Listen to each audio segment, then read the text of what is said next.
every time you breathe, you're aging a little bit. Like, just listen to this podcast right now. Everyone's aging a little bit because when you breathe, that oxidative reaction that happens of oxygen burning is just like the reaction going on in your car engine that drives your car engine forward. It's a combustion reaction, which creates heat, right?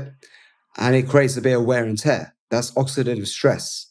So oxidative stress is an ongoing battle we have that we're fighting every single day. And it's oxidative stress that causes like damage to cells, degeneration of cells. You are here for a reason, but navigating this human life can be challenging.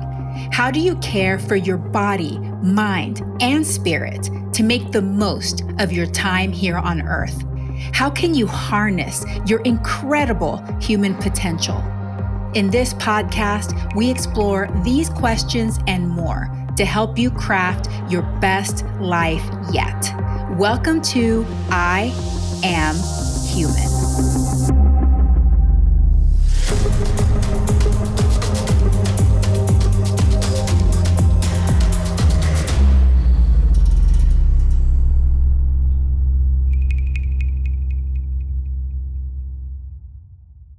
Hello, humans. Thank you so much for joining me today. I am your host, Dr. Yami, and it is my pleasure to bring you another fabulous episode of I Am Human. Please take a moment to subscribe, rate, review, and share this podcast. To be human means to breathe. Breathing is required for life, but can we improve our breathing in order to optimize our well-being and our joy? Our guest today is passionate about the breath and is here to enlighten us on this topic. Niraj Naik is a professional musician and pharmacist turned holistic health and breathwork expert. He started his path in healing others as a community pharmacist, yet after several years, he found himself a patient with stress-related depression and ulcerative colitis. This was a wake-up call that made him embark on a journey of profound self-healing and education. He created a global community of heart-centered changemakers by founding SOMA Breath, the global breathwork and wellness movement with over 2,000 certified instructors and hundreds of thousands of students around the globe. Known internationally as a renegade pharmacist, Niraj is dedicated to educating others on topics of holistic health, breathwork, meditation, and more. Niraj's breathwork is advocated by some of the top names in wellness, and his techniques are currently being studied by leading neuroscientists at Cambridge University. And in this podcast episode, we talked about his journey from chronic illness to self-healing. We talk about his opinion on the biggest problems with modern medicine, how modern living affects our well-being, leads to stress. And we talk about the breath. We talk about oxygen and breath work. We talk about the SOMA Breath program specifically. And we talk about how improving our breath and our breathing can help us with athletic performance. He also tells us some specifics about what's the best time of day to practice breath work and some of those issues as well. So this is a fantastic episode. I actually learned a lot. There's a lot of things I didn't know about breathing and breath work. So I was definitely excited to hear more about this and to practice some of these techniques. I really have enjoyed doing the SOMA program. And I was probably not doing it the way he said to do it because he said we're supposed to do it on an empty stomach. But one of the things I found is that I have had this routine of meditating after lunch, but I would fall asleep. So I ended up probably sleeping the majority of the meditation because it was after lunch. I would do my walk, I would eat, do my walk, and then I would meditate, and I would pretty much like take a nap before I went back to see patients for the afternoon. But I started doing the SOMA program, and it was actually very energizing. So I would go back to the afternoon feeling energized and refreshed and ready to go see my afternoon patient. So that's how I've been using it. But I think that I'm going to change it to do it in the morning and see what effects I get that way. So I hope that you enjoy this interview and this episode, and then maybe you try out the SOMA Breath program and see how you like it. So thank you so much for being here with me today. I hope you have a plantastic day. And now let's welcome Niraj Naik. The information on this podcast is for informational and educational purposes only. It is not meant to replace careful evaluation and treatment. If you have concerns about your health or well-being, please consult a healthcare professional. This podcast episode contains sensitive topics that may be triggering to certain people. Listener discretion is advised. Niraj Naik, welcome to I Am Human. Thank you so much for being a guest today. It's an absolute pleasure to be here. Well, I'm very interested in hearing your story, but first of all, happy belated birthday. I know that you are a fellow Leo like me. I'm August 4th, so nice to have the Leo birthdays to celebrate. Yes. But before we get into the SOMA Breath program and all of that, I'd love to hear about your journey from chronic illness to self-healing, because I know that that's kind of what prompted your transition into this line of work. Indeed. You want the long story or the condensed version? Whichever you feel like giving us today. Because there's a lot to it. So, but in a nutshell, I used to be a pharmacist. Didn't really have a passion for my job.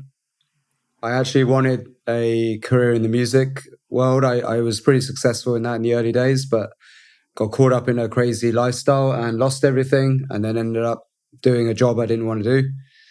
And it was trying to get out of that. I got myself into a lot of debt and spiraled down, and had a big disillusionment with the job. But in that spiral down, I got taken to a Tony Robbins event. And that was the first time I heard anyone talk about diet, nutrition, different lifestyle techniques, biohacks basically for prevention. So I was like, okay, I've got a pharmacy full of sick patients. Let's put Tony Robbins to the test. So maybe it'll make my job a bit more fun as well. And I started to get people off the drugs. I got really good at it. That got me promoted to head office of one of the big corporations in the UK. And I came up with a healthy shopping list service for them. But then 6 months into it, they shelved that idea. And again, boom, had a huge, just shock to systems. Like, why would they not want a project that could help millions of people? And now I'm facing going back to my old job, which I really didn't want to do because it's just sucking the soul out of me. But that's when I got like a blessing in disguise that ended up being like quite a serious problem, because I got an autoimmune disease called ulcerative colitis, and now I'm housebound for almost a year, and I become my own patient. And it's going through that where I realized conventional medicine only gets you so far. I knew this now firsthand, not just seeing my patients, but seeing myself, like now suffering from the side effects of medications and so on. And then eventually I'm going to have to either have my colon removed or be a guinea pig for a drug. Hasn't been tested. These were my two choices left from the consultant. And then like a third path by sheer fate opens up, where a friend of our family, Swami Yami, she's now a close friend of our family. She basically said, look, you got a gift here with your tenacity and your passion to help people and your background. If you can reverse this, you're going to have an amazing story. It became a self-fulfilling prophecy. She taught me the foundations of Ayurveda, pranayama, these yogic practices. And within a few months, I was back to full health. And breathwork, breathing techniques was a big part of that transformation. And also going back to my passion for music, where I devised a system of special breathing techniques with rhythmic music, really cool music, that takes you into these altered brainwave states where if you use guided meditation techniques, you can actually reprogram the unconscious mind, which is the source of a lot of problems. And you can also reframe the past, change the perception of the past. A lot of my issues were based on past failures, hate, blame, anger, rage, frustration against the system, which I knew was broken. And that frustration, that anger burns up inside. And it's that which usually triggers some disease eventually. But with breathwork techniques, you can actually reverse that issue. You can actually completely wipe the slate clean of the operating system, refresh and install a new operating system basically, and change the hardware. You can upgrade the hardware, so you can go from PC to a Mac, and that's basically what happened.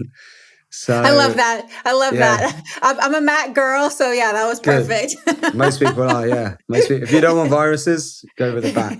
They're not as good as when Steve Jobs was around, but they don't get viruses as often. Like they do a bit now, but nowhere near like what they used to.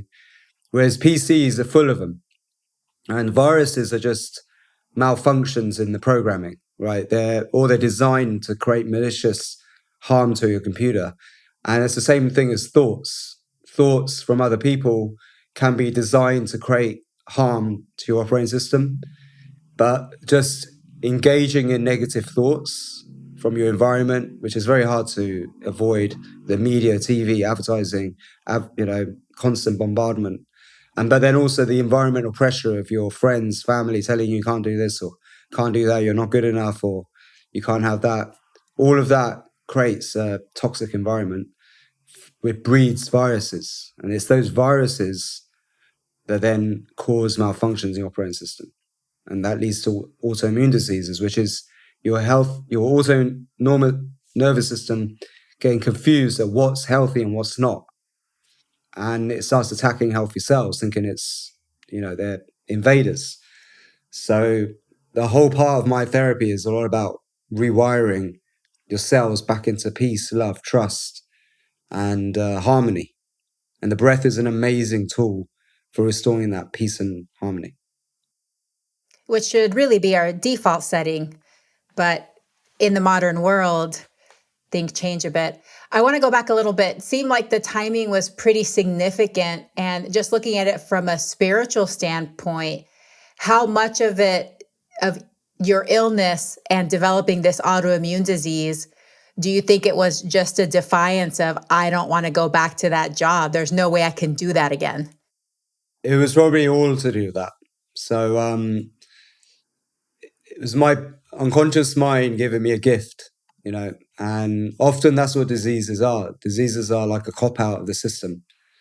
Quite often, when they come suddenly, especially at a young age like that, there's usually your somatic intelligence basically saying, like, you can't stay in this environment, otherwise you really will die. So I'll give you a disease, and then you have an excuse to get out of it. So yeah, so I'm sure a big part of it's to do with that. And I do believe you become your environment. So if you're not meant to be in an environment, you'll get sick. If you don't want to get out of bed to go to work, that's the first sign of chronic disease. And that's the first question you should ask yourself every morning. Like, am I enthusiastic to get out of bed, do a hard day's work? Or am I doing this because I feel like I have to?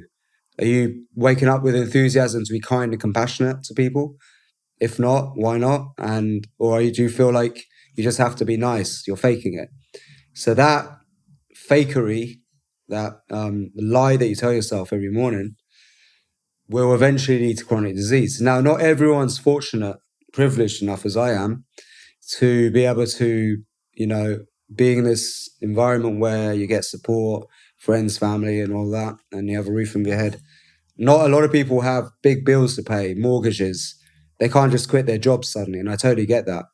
So we can't control the whole world that's going on around us, but what we can control is how it reacts. So with the tools that I've got now, like, I wouldn't change anything that happened in the past because it's amazing for my story, right? But if I was to go back to that corporate world, I know now tools I can use to retrain my harmony and not get so stressed with the stress really affects you physiologically. And, I run a company now. We've got over 3,500 instructors. We have a whole core team of, many employees. So that takes a lot of stress. It's stressful. It's like running a corporation. And, there's always ups and downs. And there's moments sometimes you feel like, like this is too stressful. Like it starts to affect your mood. So these tools that I've learned are really good at getting in check with yourself in the moment to restore balance. But a lot of people, they go and find their passion. They do what they love to do, finally. And then they get caught up in the whole world of running a business and realize it's actually quite difficult and challenging. And maybe they don't create the best team, or they're working with people who aren't as, competent as they wish and so on, or they're not as competent in certain areas. and then end up getting really stressed out and burnt out. But with breath, you can use as a tool to kind of, as an intervention to have a really good way to reset, defrag the nervous system, and then you can start seeing clearly. This it's basically the most powerful meditation tool. We all know what benefits of meditation are, right? We all know that. Don't need to go into that. But with the breath, we can get into these meditative states very fast, and it can be very soothing for the nervous system. And from that, you can start making better decisions, because ultimately how you feel affects how you think. Your quality of thoughts make quality decisions, and then actions and results. So we have to really control how we feel every day. And the breath is another amazing tool for changing our state, staying high vibe. I really believe like the more high vibe we can remain. I'm not talking about faking it, but staying at your best every day, physically, fitness wise, health wise, but just your vibe, your emotional state is so important if you want to be successful. And, I found that by far breathwork is the best tool for that, because it's so fast and doesn't cost anything, and it's right there. Yeah. Yeah. I love that. Well, I want to get more into that in a second, but first I'd love to hear, especially given your own journey through chronic disease, what you see as the biggest problems with modern medicine. Biggest problems with modern medicine is the business model itself. Because the business model, if you think about it, it just takes 2 seconds to figure this out, is that, the business of pharmacy means that each customer is only a customer when they're sick. So if pharmacists cure people, meaning they take away all of their symptoms and the cause of the disease, they're not going to have any customers anymore. So by design, the pharmacy business is all about retaining customers by masking symptoms and keeping them customers for life, where they're dependent on the medication. That's just the nature of the business. It's unfortunate that's how it is, but it's the truth. And so if you're the head of the marketing of the top pharma companies, and that's your job is to increase profits, what are you going to do? You're not going to go for cures, because that's bad for business. You're going to go for subscription plans. You want people on a medication forever, for the rest of their life. So if you think of it like that, also you'll see that big pharma owns all the free healthcare systems in the world. They're not really free, because you don't have a choice in what you're given. You have to do what the government gives you, and you pay them a subscription. Medicare or whatever it is a subscription. Medical insurance is a subscription. But you're paying quite a lot of money in some cases. Some people pay like $1,000 a month, every month, and you're handing over. And now you're told, you're dictated to what you can use as treatment. There's not much freedom of choice, especially in the UK. So that's the whole business. It's unfortunate. That's how it is. It could be so much better. It could be a revolution. I mean, it is changing. It's changing. There's definitely a lot more awareness now, and people don't trust that system as much as they used to. So more and more people are seeking, other information. But if you just look at COVID, like, who controls the information? Again, it's the pharma companies, because who is censoring doctors? Who is funding the media? They're all pharma, like indirectly or directly pharma-driven decisions, because in America alone, the pharmaceutical industry are the ones who fund most of the commercials, right? Especially on the news channels. So everything's brought to you by Pfizer these days, right? So then who's paying for the information? Who's controlling the information? It's quite obvious. You don't have to think too hard. You don't have to be like a rocket scientist to figure all this stuff out, how you're being scammed. So therefore, you have to find your own source of information. You have to find other people you can trust. So, I mean, the way to break free of that is you've got to do whatever you can do to not get into that system as much as possible. So that means taking care of yourself, being responsible for your health, not thinking the government's going to save you, being like mindful when you go to a pub. Instead of drinking 10 shots or pints to lose your mind, have a think that each one of those drinks is taking you closer towards that hospital bill, right? That you don't want.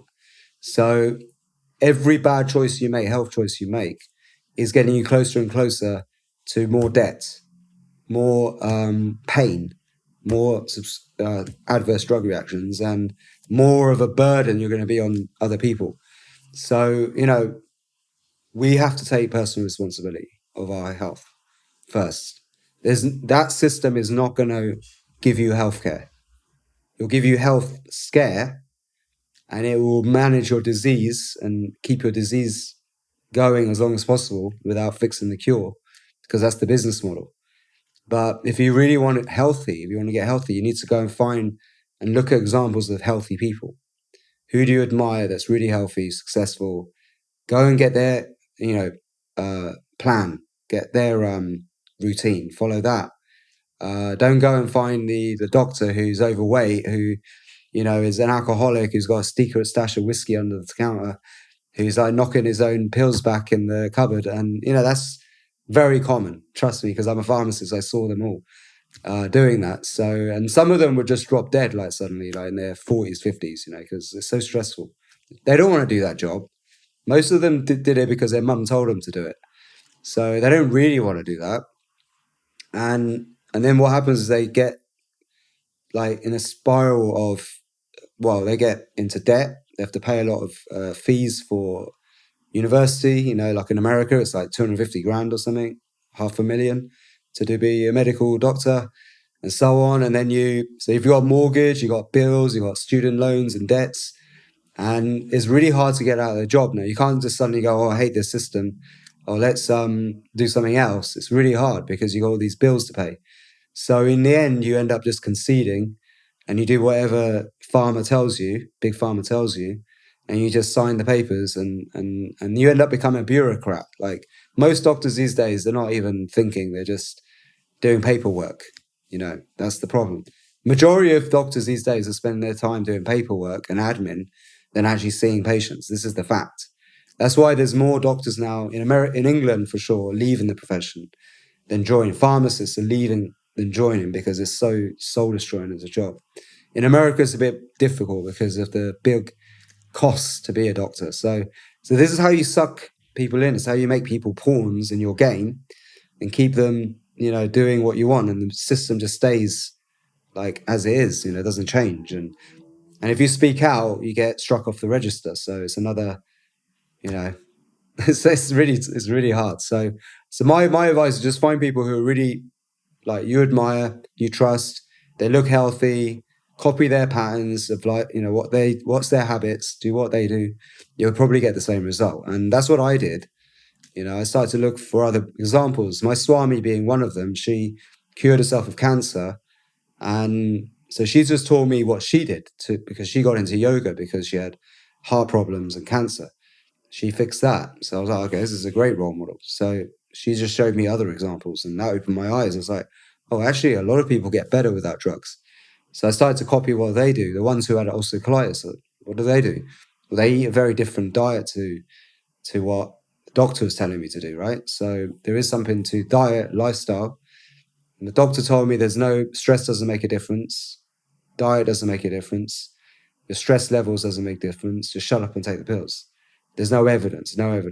But there's loads of evidence. If you look out there, there's tons of anecdotal evidence of people who healed themselves of colitis, all kinds of diseases. And you'll see there's like some patterns to that.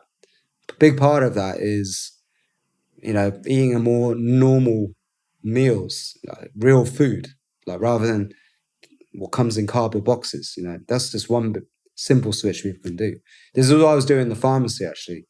I was showing people the correlation between the amount of processed foods they eat and the amount of pills they're taking. It's astonishing. So I would just say, look, maybe if you could make at least 70% of your meals yourself rather than going to get the cheap option, would you do that? And a lot of people wanted to make their own food, actually. They become lazy. So I said, well, if you start making your own food just for a week, do it for a week, just see what happens. See how you feel. And that's when I started to get the testimonials, because people just gave it a go for a week, and it doesn't take long. 1 week, you can see huge shifts just by getting off a plastic diet, the factory diet. switch to a normal healthy diet. It doesn't have to be vegan, doesn't have to be vegetarian, doesn't have to be carnivore, anything like that. Just switch from drinking Coca-Cola, eating McDonald's to just having some normal food, like real food, and see the difference. And yeah, that's all I was doing. Very simple stuff. And it works. Yeah, I agree with you. I think we can simplify the diet so much just by eating more whole foods. Yeah. Really, that's the only rule. Just eat more whole foods. That's Try it. to get more fruits and vegetables in there. Doesn't have to be all or nothing, but just eat Yeah. more whole foods. I want to go back to something you said, how in the UK, you're seeing a lot of physicians leaving. It's happening a lot here in the United States too. And then you mentioned how, the system's different here. We do have to, most people are paying for medical school. And you're right. A lot of people are leaving medical school with between $300,000 and $500,000 in debt. Yes. So one of the phenomenons that we see here in the United States that most people do not know is that we lose about 400 physicians per year from suicide. Wow. So these are people that feel like they can't leave, right? They feel so trapped that their only choice is to end their own lives. So I think that awareness needs to be raised that there's a lot of people, and obviously medicine's not the only profession where people are feeling trapped and jaded and cynical and they want something different, but they feel like they can't, so they may end their life. But that's one of those things that a lot of people aren't aware of, that there's a lot of physicians that are suffering. They don't want to practice this way. They don't want to just write prescriptions and make referrals all day long. They really want to help people. And that's why I'm so passionate about lifestyle medicine, because a lot of physicians, once they find lifestyle medicine, they find that they can actually help people through diet and lifestyle choices. It's so gratifying that it gives them this second wind, this, refreshed approach to life, and they just become happier. So there are different ways that people that they're feeling so burnt out because they actually went to medical school because they wanted to help people and they don't feel like they're doing that, Yeah, there's a percentage that's a big problem. There's a percentage that went there genuinely because they really want to help, and then they realized that it wasn't the right choice. But there's also a big percentage that did it because their mum told them to do it. Exactly. Yes. And then they're the ones who get a real shock because they realize that actually this is the most soul destroying thing, to follow in a parent's footsteps and being forced into something you don't want to do. And they're the ones who really die inside. Their soul gets crushed. And I know quite a few people like that. Oh, yeah. It's very common, especially in certain cultures. I'm Latin American, so that happens a lot in Latin American culture. Definitely. Well, let's talk now about breath work. Just take us through the basics. What is breath work? How is it different from meditation or yoga? Specifically, tell us more about that. Yeah. So breathwork is just a modern name for breathwork, breathing exercises. So the original school the most oldest one that's really recorded and made into a system is pranayama, which means energy control. Pranayama, and that comes from yoga. Yoga has 8 different branches, like steps to it. 8 limbs of yoga is called. And right at the beginning is asana and the breath, pranayama. And the breath is how we produce energy in the body. So the ancients knew that is how we produce energy in the body, pranayama. So also when we breathe in, the oxygen comes in, goes into your body through the red blood cells that transports it to your body tissue cells. And in your cells, you have the mitochondria. And here's where the magic happens, where oxygen burns glucose to create CO2, water, and ATP, the life force energy that drives life, right? So the breath is extremely important to all functions of your body because it's how we produce ATP energy. Now, here's the thing, the problem with it is that every time you breathe, you're aging a little bit. Like, just listen to this podcast right now, everyone's aging a little bit because when you breathe, that oxidative reaction that happens of oxygen burning is just like the reaction going on in your car engine that drives your car engine forward. It's a combustion reaction, which creates heat, right? And it creates a bit of wear and tear. That's oxidative stress. So oxidative stress is an ongoing battle we have that we're fighting every single day. And it's oxidative stress that causes like damage to cells, degeneration of cells. Now, your body will produce antioxidants. You'll also get antioxidants from your diet. That's why we need antioxidants, because it protects against that, prevents it. However, the ancient yogis figured out that because oxidative stress is so toxic to the system, that the best thing to do is to become as efficient using oxygen as possible. So you breathe less, not more. The less oxygen you need to create energy is the goal of pranayama. The whole system's designed to make you as efficient using oxygen as possible. This then will slow your breathing rate down. And it also raises a gas in the body called carbon dioxide, which is, we've been told is a toxic waste gas, but it's actually really important because CO2 is what allows oxygen to be absorbed into your cells of your body. It's like the signal, the gatekeeper. And without CO2, which can also happen from hyperventilation, overbreathing, excessive breathing from stress, being too excited, nervous, anxious, bad breathing habits in your sleep, especially, overeating, the wrong type of exercise, that kind of stuff will mean you get less CO2 in your system. CO2 is amazing for your body because it relaxes your muscles, it balances your blood pressure, it calms the mind, and it has a calming effect on the nervous system. So without CO2, you get high blood pressure, you get hypertension, because oxygen actually causes vasoconstriction. CO2 causes vasodilation. So you need the right balance of CO2. Now, that's also one of the reasons, if you overbreathe, why we get less oxygen going to the cells in the body and you get degeneration of your tissue cells. So by slowing your breathing down, becoming very efficient in oxygen, not only do you prevent oxidative stress, but you also increase oxygenation of your body tissue cells, not the cells of your bloodstream. That's easy to get saturated. In just a little sniff, you're fully saturated oxygen. But if you don't have enough CO2 because you hyperventilate, you don't get the oxygen from your blood cells go into your body tissue cells. And you get poor oxygenation of your body tissue cells, your muscles, organs, joints, so on, your brain, your heart. That will lead to wear and tear and disease, right? So the entire system of pranayama is about reduced breathing, efficient breathing, slowing your breathing down, make yourself so efficient at using oxygen that your mitochondria are running, at the optimum, that you need less oxygen to live. And because we have this toxic codependent relationship with oxygen, like you can't live with it and you can't live without it. That's the weird nature of human beings. So it's one of the reasons why yogis, if you read autobiography of yogi, they talk about superhuman yogis in that book. And they go and live in the Himalayas. At the top of those mountains, the oxygen level is very low, right? So you actually are living in a more low oxygen environment.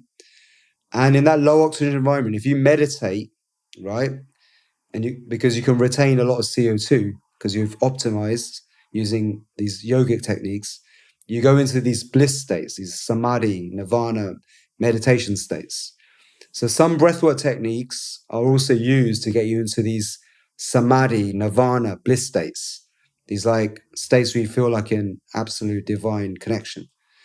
And that's why yogis go and train in the Himalayas where oxygen is very low and they live in caves and they go into these like nirvana-like states for hours, days, even weeks and months.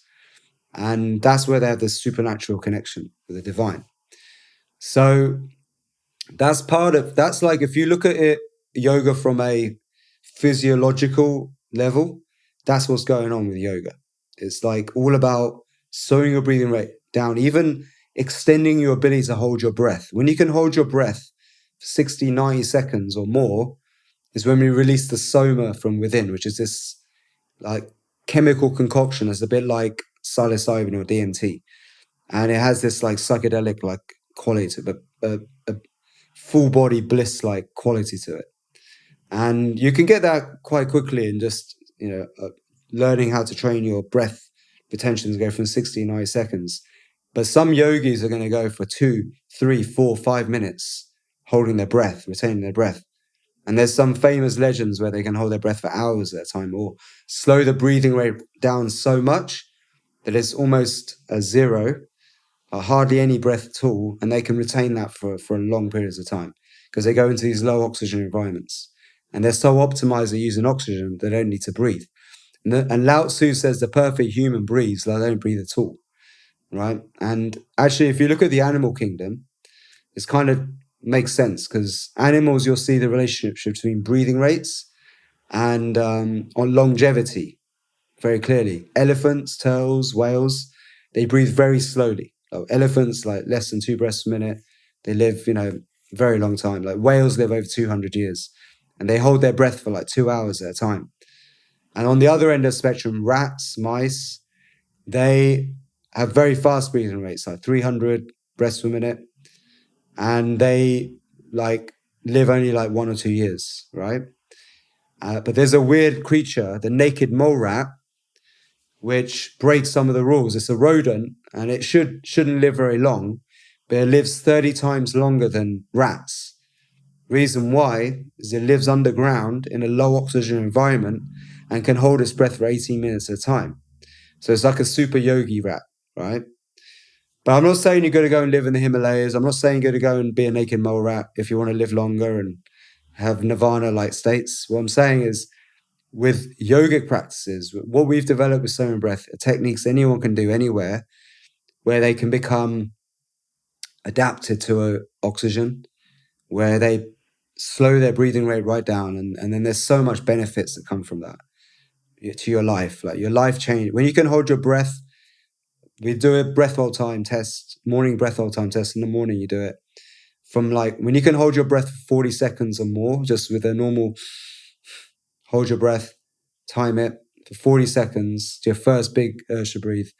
That's when life starts to change. Like, it becomes magical. Like if you used to be somebody who's easily anxious and triggered, you start to calm down. You're like chill, right? If you're somebody who had like chronic pain and maybe hypertension, after 40 seconds, when you start to train yourself to get that level, those symptoms go away. So a lot of what we do in SOMA Breath revolves around your morning breath hold time. We use that as a gamification tool to check in with your breath every morning because it's a great fitness tracker. It's way better than the Aura rings, okay? More accurate probably. And then you can do your practice and then you can see every day, doing a little bit every day, how your breath hold times improves and then how that correlates to your mood, your well-being, symptoms you might be suffering from, and so on. And we have a program called Breath Fit, which teaches you all of this. We have an app now, SOMA Breath app, that has these courses on there. And it trains you to increase your breath hold time. And if you can do this consistently, you can say goodbye to a lot of problems in your life, especially health-related issues. I've been doing triathlons and I had to learn how to swim over the past year, which was one of the hardest things I've ever done. But I realized that part of my difficulty with swimming is probably my inability to hold my breath very long. So my question to you is, for those of us that can't hold our breath very long, is this some sort of genetic, just the way our physiology works? Or is it because we've had some bad breathing habits or a combination? I'm just curious if you have an answer to this. Yeah, so the low breath hold times, there's a few reasons. Quite often it's psychological. So there's a fear at holding the breath.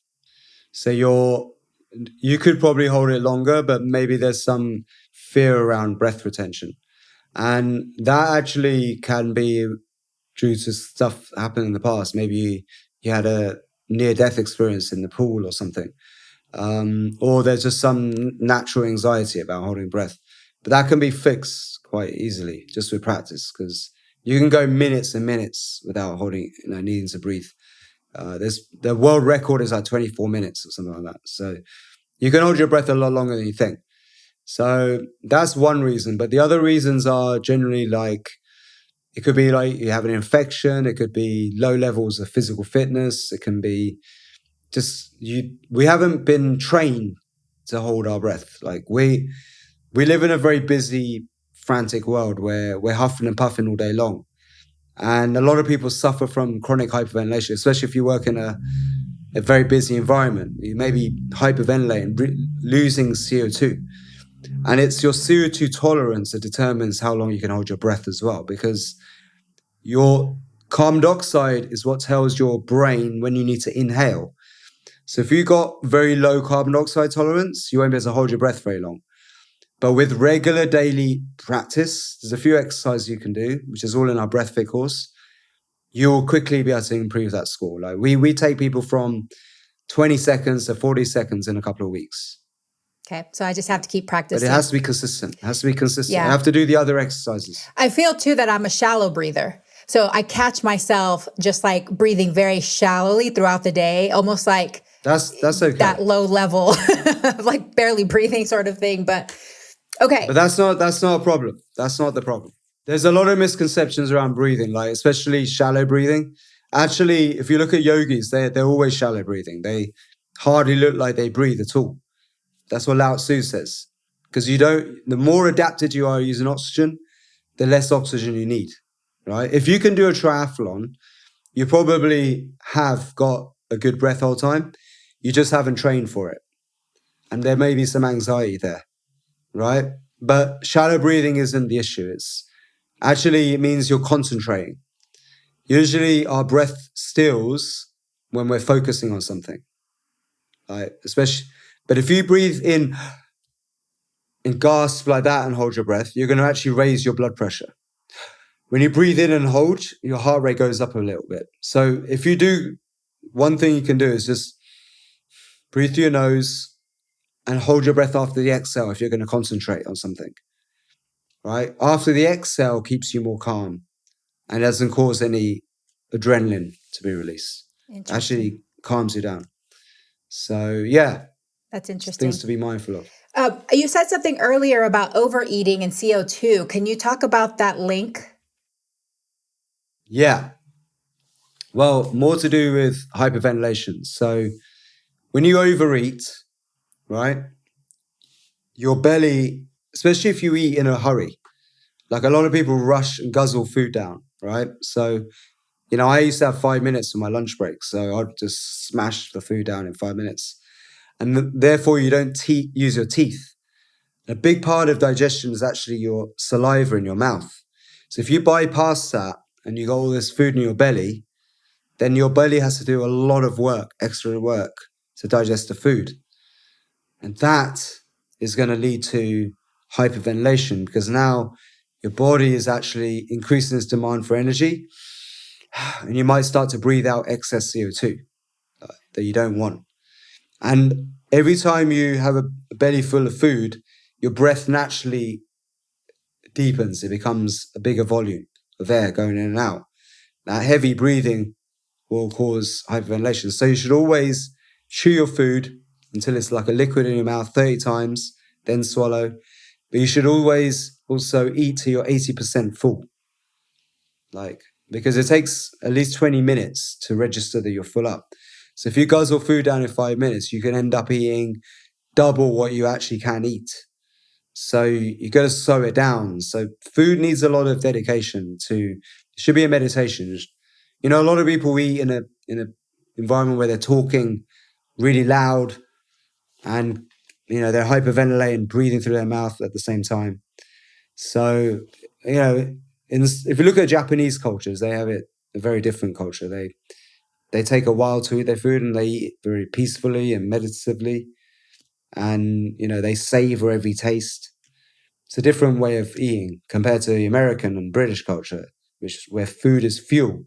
If you look at the Spanish culture, they actually drink wine, they have fun, it's very social, but they'll take two or 3 hours to have a meal, right? They don't work as hard in America, as America. They work much less in Spain and these, Mediterranean countries. So their culture is all about love and social connection, and food is love, right? It's a social thing. So they take a long time to eat. And therefore, if you look at the Spanish longevity compared to Americans, it's a whole nother level. It's like, I think they live 10 years more in places like Spain. Yeah. Even though they eat a lot of, meats, they drink a lot of wine, they smoke a lot, so Truth. so forget about all these these health scares, risk factors that they go on about. Like they have all the risk factors, but they don't get the disease because there's something about social eating Yeah. and eating slowly and not caring so much about the future. Yeah, super Not interesting. being in a hurry all the time. Tell me a little bit about how the SOMA Breath program works. I know for a lot of people who have never done something like this, like the first time I did it, I was like, wow, this is amazing. It's really cool. It felt like going to breath aerobics is what it felt like. I was like, I'm in a breath aerobics class. It was really fun. I really enjoyed it, but I had never done something like that before, ever. So if maybe you can explain to my audience a little bit about how it works and the different phases that you're going through whenever you're doing one of these sessions. Yeah. So we have a whole pharmacy of breathwork techniques. So we have the more psychedelic altered states, consciousness techniques that take you into these real blissful samadhi-like states. And we have a course called the 21-Day Awakening Journey, which is a real awakening course. It's a powerful meditation course that takes you into a real deeper connection to yourself and the outside world and universe, God, whatever you want to call it. And it's done over 21 days and it builds you up gradually, 20 minutes, then 40 minutes each week, then 60 minutes every day, each week. And each track is more and more powerful. And so we do it gradually and we have an instructor that leads you through it. So that's our most powerful flagship course that the Cambridge University have done a trial on.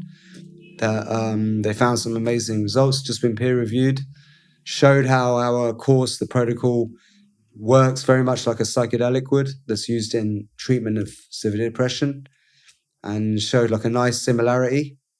So especially in the level of bliss, the predictive level of bliss on command. So we have this amazing life transformation course called 21-Day Awakening Journey.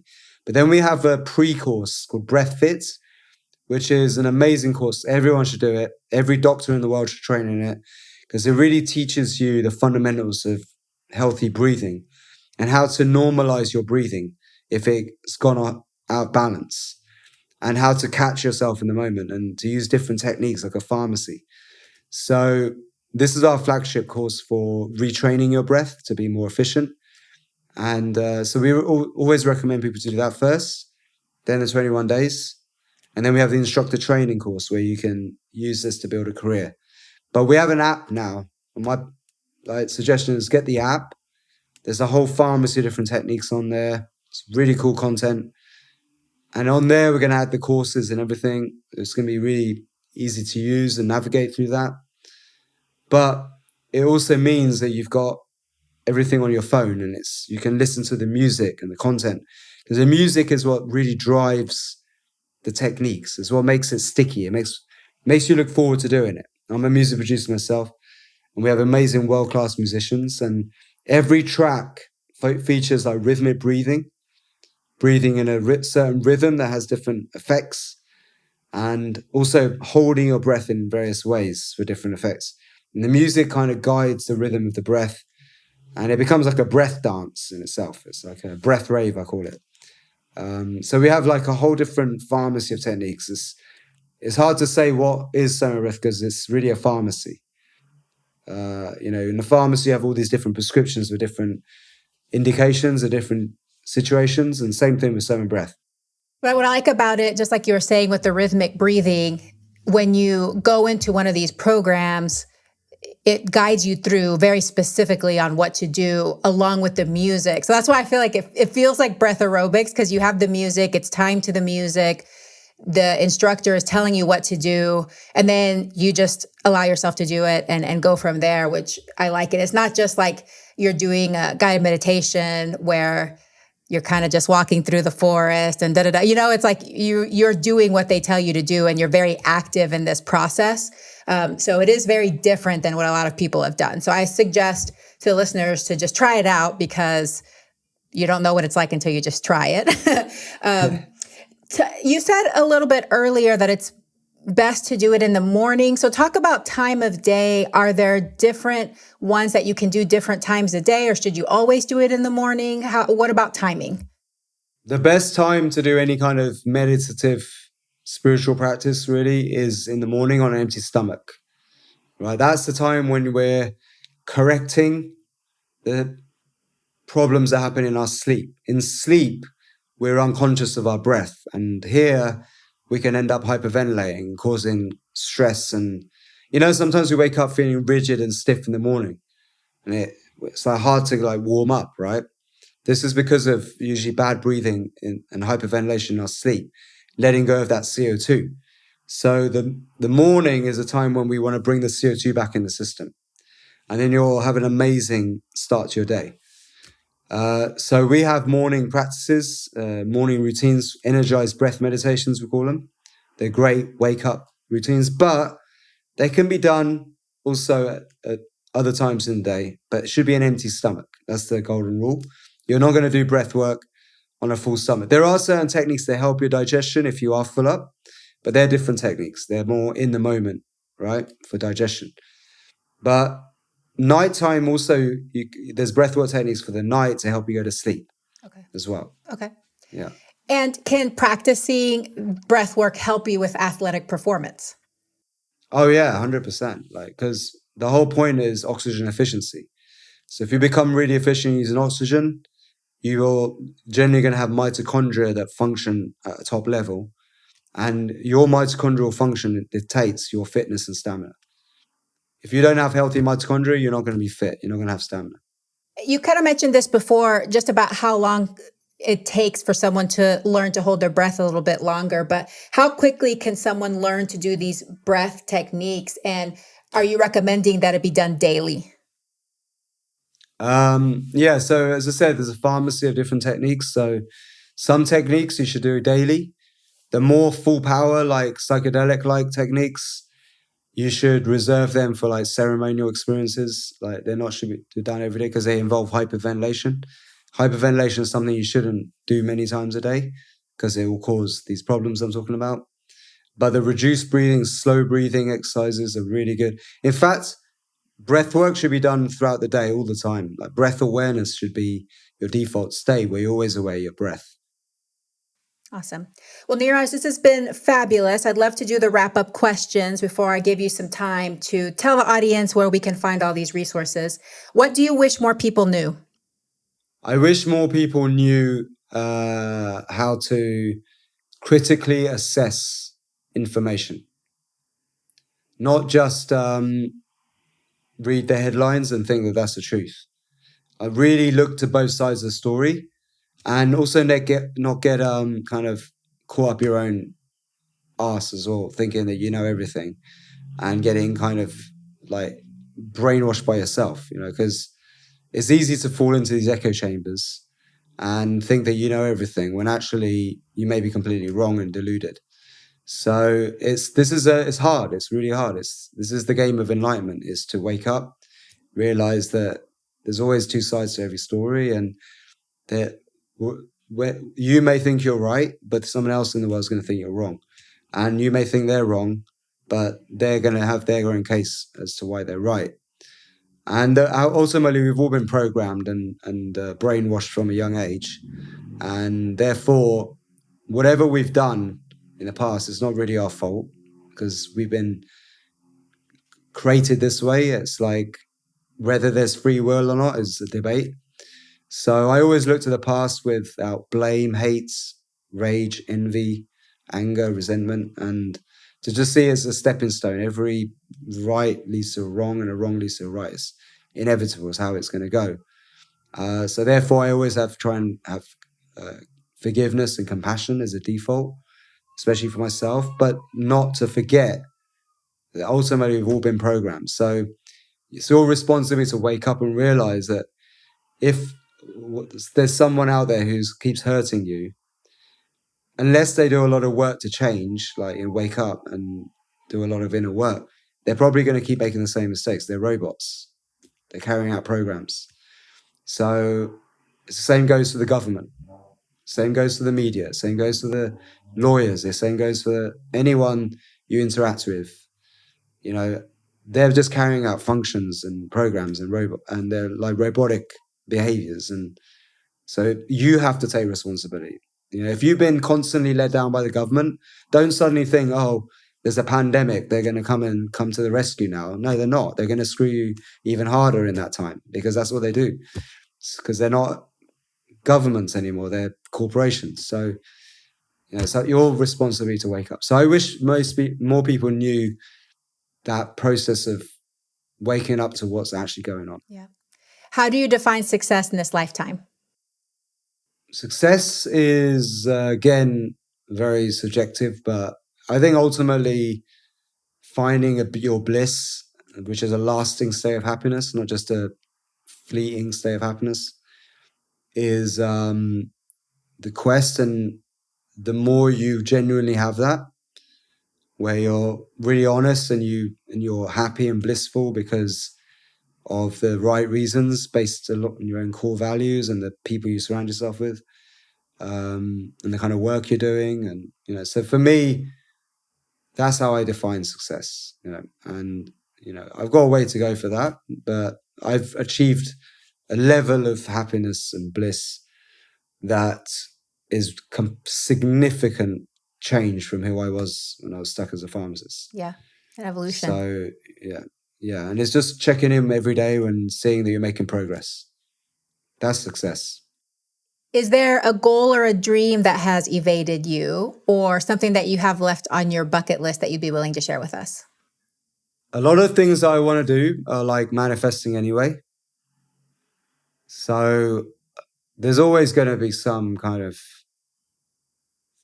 something else I wish I could have done, you know, like travel to some location that nobody's been for, you know, somewhere in the world. I definitely want to do a retreat up in the Himalayas that I haven't done yet. So there's some Mount Kailash has some beautiful, like, very spiritual locations, places in like near Shimla. So something like that is still not there yet that I want to do. Awesome. And what does it mean to be human? To be infallible. So is to be imperfectly perfect, as is the universe too. It's imperfectly perfect. I love that. When you let go of the control of everything being perfect, you realize it's imperfectly perfect, it's just how it should be, then it brings a lot of ease to someone's life. Yeah. Yes. Yeah. It's profound. Well, Niraj, this has been fantastic. Thank you so much for coming on the show today and giving us all of this information about our breath and how important it is.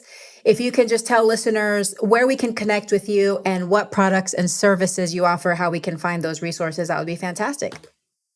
Yeah, so get our SOMA Breath app from all the app stores, Android and Apple. You can go to somabreath.com, sign up for some free goodies. But go to my Instagram and DM me the word breath, and there you'll get access to lots of free training from me, like all on breathwork. Yeah. Awesome. Well, thank you so much for everything that you've done. Thank you for sharing this revelation and all your experience and wisdom with the world. We really appreciate you, and I hope that you have a very plantastic day. Thank you so much. Much love. Hi, my name's Niraj, and I'm human. Thank you for listening to another episode of I Am Human. I would be so honored if you subscribe to the podcast so that you never miss an episode. We love our listeners and take your feedback seriously. If you have questions or constructive feedback, you can email us at podcast@dryami.com. That's podcast@doctoryami.com. I am your host, Dr. Yami Cazorla-Lancaster. I Am Human is produced by myself and Alejandra Parra. Graphics designed by Alejandra Parra. Music by Angela Soph with Glowbox Productions and edited by the Castos production team. Remember, human, you are here for a reason. Have fun, explore, and live your life to the fullest.